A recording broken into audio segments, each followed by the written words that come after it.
This man looks like a regular shopper, coming in to pick up a few goods at his local convenience store. He's anything but regular. He opens up his blue bag and dives in. He fills his bag with chips, cakes, candy, and soda. And when he's done, he just walks out.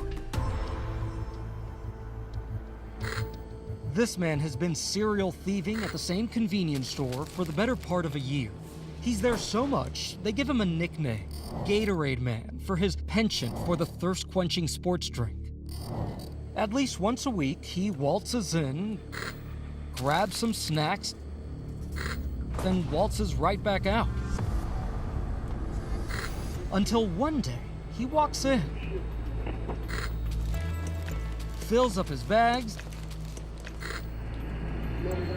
and as he's about to walk out again, the clerks lock the doors. He's trapped.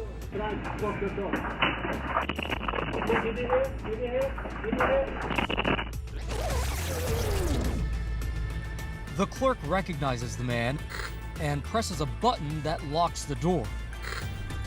He calls 911. But this thief is not going to wait for police to arrive. He kicks once, twice, still no luck. He pushes and pulls at the door. He takes a running jump and kicks some more.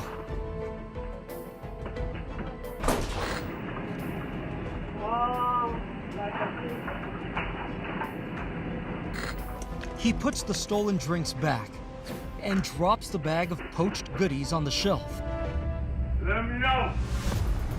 Let me know, man. You think I'm playing? He grabs just one drink to help him in his quest. Let me know. Escape.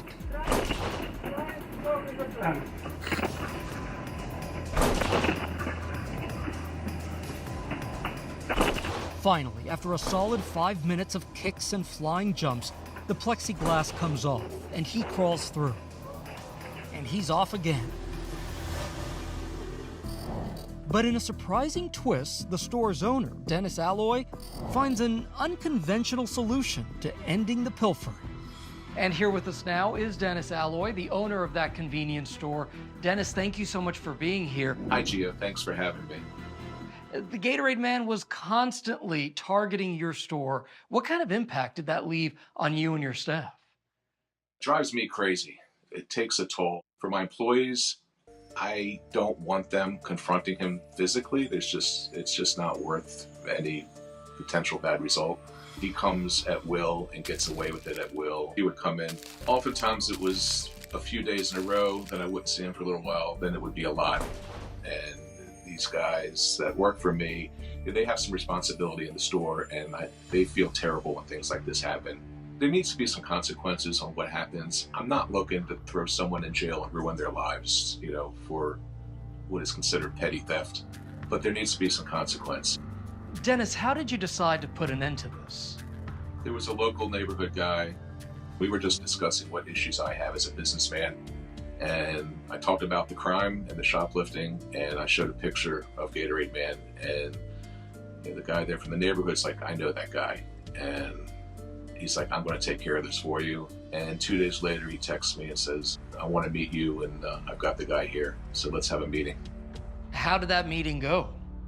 I was not happy about him at that point. He was a big problem. He was terrorizing my employees. He had stolen from me multiple times. So I went in with kind of a angry mood, and we started talking. And again, I don't want to put people in jail for things like this and ruin them. But we talked, and he kind of explained to me, and he was sincere and apologetic. He talked about his drug problem and how he's been in rehab. And I felt like he was trying to address that. And I think he understood that this had to end. And we kind of just shook hands. Man, I apologize. I sincerely apologize. Dennis, I apologize to Dennis. Y'all remember me? I came here and took stuff, and I apologize. He worked for me for a full day, probably 10 hours. He scrubbed my dispensers and cleaned up the parking lot. I saw him on the cameras as I was sitting in my office just to make sure he was doing what he had to do. And actually, I wish I had my employees could do as good a job as he did. So after the conversation, I hadn't seen him for several weeks. One night, I got a phone call from an employee saying, hey, he's back. And I'm like, no way. But since that one relapse, I have not seen him in the store since. But the bottom line, it just had to stop. And I think overall, it worked out.